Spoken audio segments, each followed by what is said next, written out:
All right, Forest faithful. What's happened at our beloved club this weekend has left us all stunned, confused, and frankly, questioning everything we thought we knew about football. Just 7 days ago, everything seemed different. Our world was completely turned upside down, and what we witnessed at the Emirates on Saturday afternoon, well, it's got everyone talking for all the wrong reasons. I'm about to reveal 3 shocking stories that have emerged from the wreckage of our 3-0 defeat to Arsenal. 3 stories that paint a picture so concerning, so utterly bewildering, that you'll be left wondering what on earth is happening at the City ground. First, there's the Brazilian defender who's become our rock at the back. But something happened in the opening minutes that could derail our entire season before it's even properly begun. The sight of him limping off that pitch will haunt every Forest fan who witnessed it. Then, there's what our new gaffer admitted after the match. Words so brutally honest about what our players have been through this week that it'll make your blood run cold. When a manager openly talks about his squad dealing with a totally different world, you know something's going terribly wrong behind the scenes. And finally, the most damaging revelation of all. The tactical display that has left pundits, fans, and critics absolutely tearing us apart. What we saw on Saturday wasn't just a defeat, it was a complete abandonment of everything we were promised. The style of play was so defensive, so negative, that even our own supporters were left scratching their heads in disbelief. Now, before I dive into these 3 crushing revelations, I need you to do something for me, yeah? Smash that like button if you're as concerned as I am about where we're heading. And more importantly, I want to hear from every single one of you in the comments. Because what happened this weekend affects us all, and we need to stick together through this storm. Are you ready for the truth about what's really happening at Nottingham Forest? Because once you hear these 3 stories, there's no going back. The first revelation. It's going to change how you see our entire season. He's been our defensive colossus, our Brazilian wall. The one player who's made opposition strikers wake up in cold sweats thinking about facing him. But what happened to our number 40 in the opening minutes at the Emirates has sent shockwaves through the entire Forest family. I'm talking about Murillo, and the injury that's left medical staff, teammates, and every Forest fan holding their breath in sheer panic. Let me paint you the picture, right?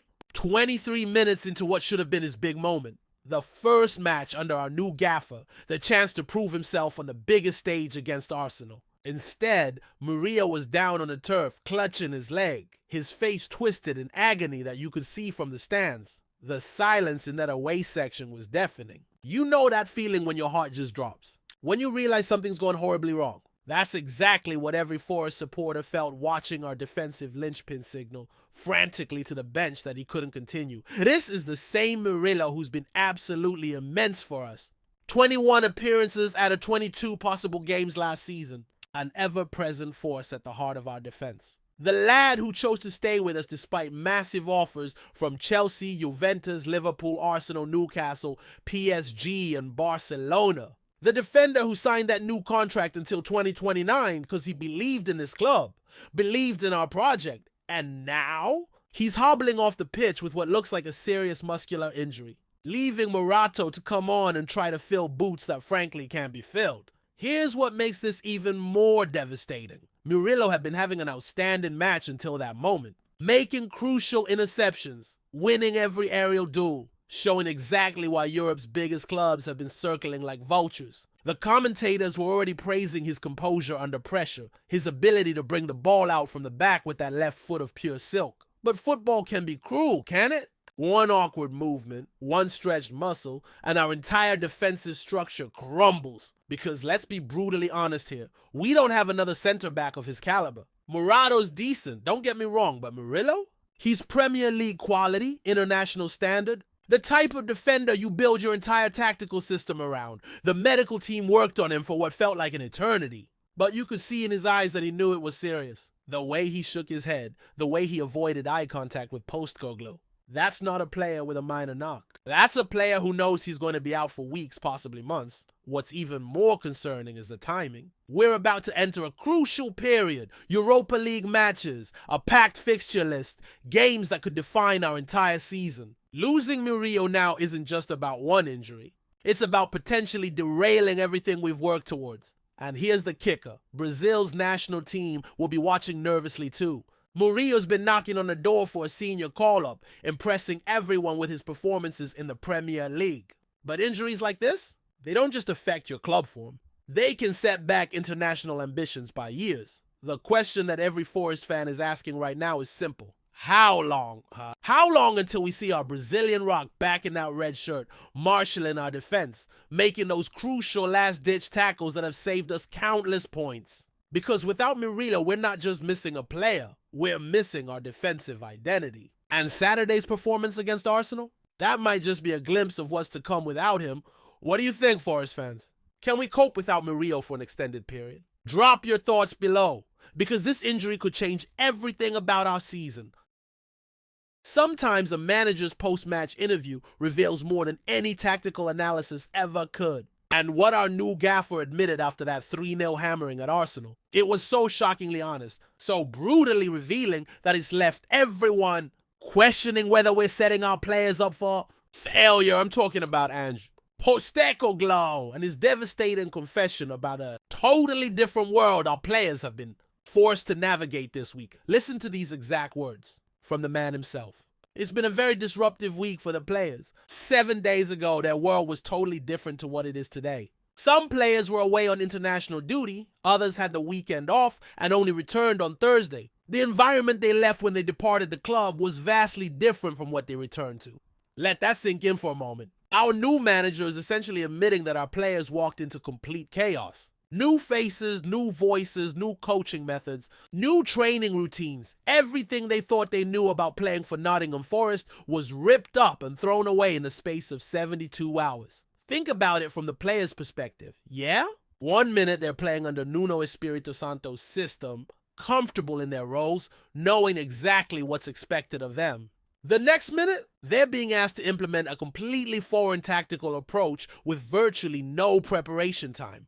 Postecoglou didn't stop there. He continued. We need to acknowledge that, and I certainly do. I cannot criticize the players' determination and effort. I felt we held our ground. But here's the thing. Holding your ground against Arsenal while losing 3-0 and managing just one shot on target? That's not exactly the ringing endorsement you want to hear from your new boss. What's most concerning is the timeline he's working with. Some of our lads were away on international duty until Thursday. That means they had exactly 2 days to learn an entirely new system before facing one of the Premier League's title contenders away from home.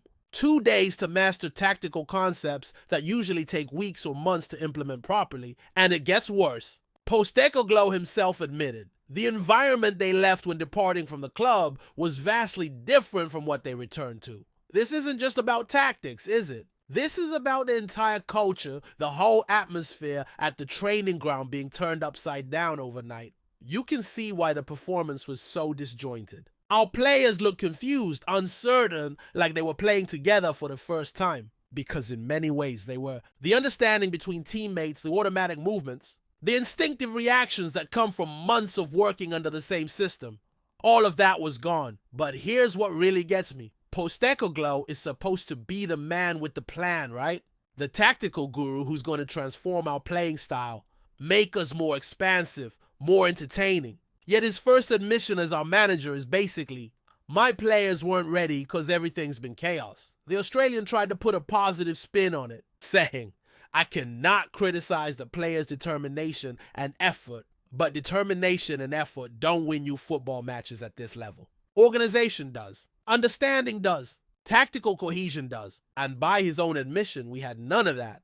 What's even more alarming is that this disruptive, weak excuse might become a pattern. Because if Postecoglou needs months to implement his system properly, and we don't have months in this unforgiving league, where does that leave us? Fighting relegation while waiting for his tactical revolution to take hold? The most damning part of his admission was the honesty itself. Usually managers try to shield their players, take responsibility, put a brave face on poor performances. But Postecoglou basically threw his hands up and said, look, it's been mental this week. What did you expect? That's not leadership, Forest fans. That's making excuses before you've even properly started a job. So here's the big question. If our own manager is admitting that 1 week of disruption caused this level of chaos, what happens when we face our next crisis? What happens when key players get injured? When we go through a bad run of form? When the pressure really mounts? Are we getting a strong leader who can guide us through difficult moments? Or are we getting someone who will publicly admit defeat before the battle's even begun? Let me know what you think in the comments, because this admission from Postecoglou has me seriously worried about what we've signed up for. Now comes the revelation that's got pundits, fans, and football purists absolutely tearing us apart. What we witnessed at the Emirates wasn't just a defeat, it was a tactical capitulation so complete, so utterly backwards, that it's left everyone questioning whether we've made the biggest managerial mistake in our recent history. I'm talking about the defensive, negative, anti-football display that has completely contradicted everything we were promised from our new gaffer. Let me break this down for you, because the numbers are absolutely damning. One shot on target, one, against an Arsenal side that, while good, isn't exactly Barcelona at their peak. We managed fewer meaningful attacks in 90 minutes than most championship sides manage in a half. But here's the kicker. This is supposed to be Ange Postecoglou's Nottingham Forest, the man who built his entire reputation on expansive, attacking football. The manager who made Celtic and Tottenham into free-flowing attacking units. The tactical philosopher who preaches high pressing, quick transitions, and relentless forward momentum. Instead, what did we get? A team so deep, so passive, so utterly clueless going forward that even Burnley under Sean Dyche would have been embarrassed. We were camped in our own half for vast periods, inviting pressure, hoping to hang on rather than taking the game to our opponents. The most infuriating part? Postecoglou himself has admitted this isn't his style. He's built his entire career on making teams play his way, aggressive, front-footed, entertaining. Yet his first tactical decision as our manager was to set up like a team fighting relegation in February, not a side with genuine European ambitions. Critics have been absolutely savage, and frankly, they're not wrong. One prominent pundit described our performance as the most cowardly display I've seen from a Postecoglou team. Another said we barely laid a glove on Arsenal, and that our attacking threat was non-existent. But the most damaging criticism has come from our own supporters. The away end, usually our most vocal and supportive fans, were audibly frustrated. You could hear the groans every time we passed the ball backwards, every time we chose the safe option instead of trying to create something. This wasn't just tactically naive, it was tactically dishonest. We brought in Postecoglou because we wanted to be entertained, because we wanted to see brave, front-footed football that would make the city ground bounce.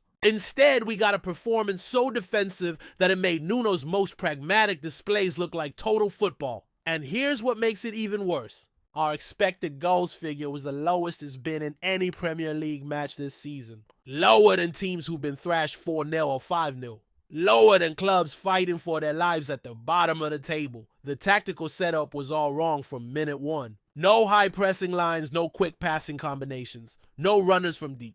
Instead, we had a midfield that barely crossed the halfway line and wingers who seem more concerned with tracking back than creating chances. What's most concerning is that this directly contradicts everything Postecoglou has said about his philosophy. He's repeatedly stated that his teams will play his way regardless of the opposition, regardless of the circumstances. He's famous for saying he'd rather lose 4-3 than win 1-0 with boring football. Yet his first match as our gaffer, we played the most boring, negative football imaginable and still lost. 3-0, we got the worst of both worlds. Defensive, tactics with an attacking scoreline against us football purists are calling it a betrayal of everything Postecoglou claims to represent. They're questioning whether he's lost his tactical courage, whether the pressure of managing in the Premier League has made him compromise his principles before he's even properly started. And you know what? They've got a point. If you're going to abandon your tactical identity, at least make sure it works. But we didn't just play defensively, we played defensively badly. Arsenal carved us open at will, created chance after chance, and made us look like strangers to each other. The most damning indictment came from the man himself. After promising that we see his philosophy implemented by Wednesday, he delivered a performance that was the complete opposite of everything he's ever preached. So here's the question that every Forest fan needs to ask. If Postecoglou won't play his way against Arsenal, when will he? If he's already compromising his principles in his first match, what happens when we face Manchester City, Liverpool, or Chelsea? Have we signed a tactical innovator or a manager who will crumble under pressure and resort to the same defensive tactics that bored us to tears under previous regimes? Drop your thoughts in the comments because this tactical cowardice has me questioning everything about this appointment. So there you have it, Forest faithful. 3 revelations that paint a picture of a club in complete turmoil, a team without direction, and a new era that started with more questions than answers. The injury to Murillo isn't just about losing one player. It's about losing our defensive identity at the worst possible moment.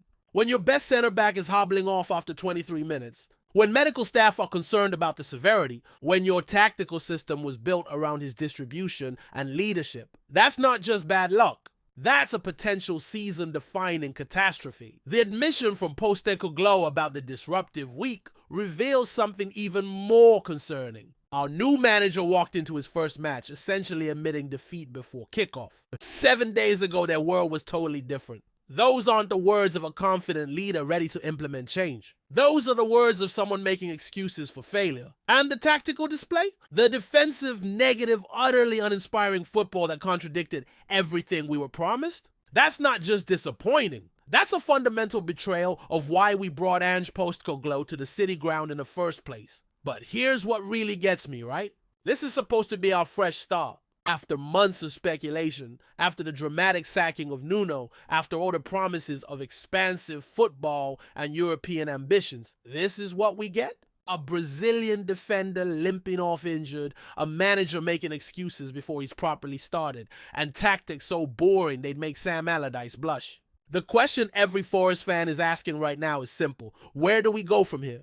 Because Saturday's performance at Arsenal wasn't just a bad day at the office. It was a glimpse into what happens when everything that can go wrong does go wrong. Simultaneously, we've got Europa League football to look forward to, yeah? We've got the chance to make the city ground special again, to create memories that'll last a lifetime. But how can we be excited about continental competition when we can't even create a decent chance against Arsenal? The brutal truth is this. We're 4 games into the new season, and already the wheels seem to be coming off.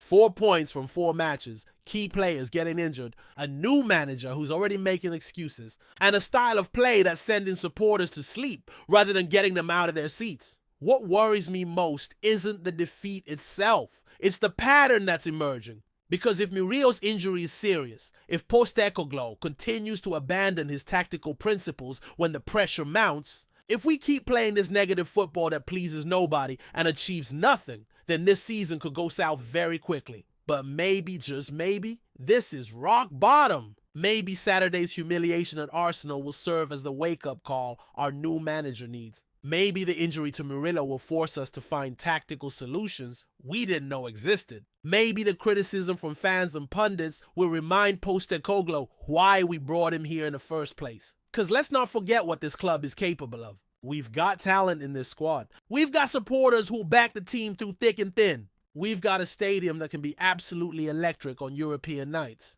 We've got the infrastructure, the ambition, and the resources to compete at the highest level. The question is whether our new manager has the courage to embrace what made him special in the first place, or whether he'll continue down this path of tactical compromise that satisfies nobody and achieves nothing. Wednesday's match against Swansea in the Carabao Cup isn't just another fixture. It's a chance for redemption. A chance for Postecoglou to show us the attacking football we were promised. A chance for our players to prove that Saturday was an aberration, not a new reality. But I'll be watching with a mixture of hope and trepidation, because after what we witnessed at Arsenal, I'm not sure what to expect anymore. What about you, Forest fans? Are you still believing in this new project, or are Saturday's revelations making you question everything about where we're heading? And here's the big question I'll leave you with. If Postecoglou can't implement his philosophy by Wednesday as promised, if we see more of the same defensive, negative football, how long do we give him before admitting this appointment was a mistake? Hit that subscribe button if you want to stay updated on every twist and turn of what's shaping up to be the most unpredictable season in Forest's recent history. Because something tells me this is just the beginning of a very bumpy ride. Comment below with your thoughts, because we're all in this together and we need each other now more than ever.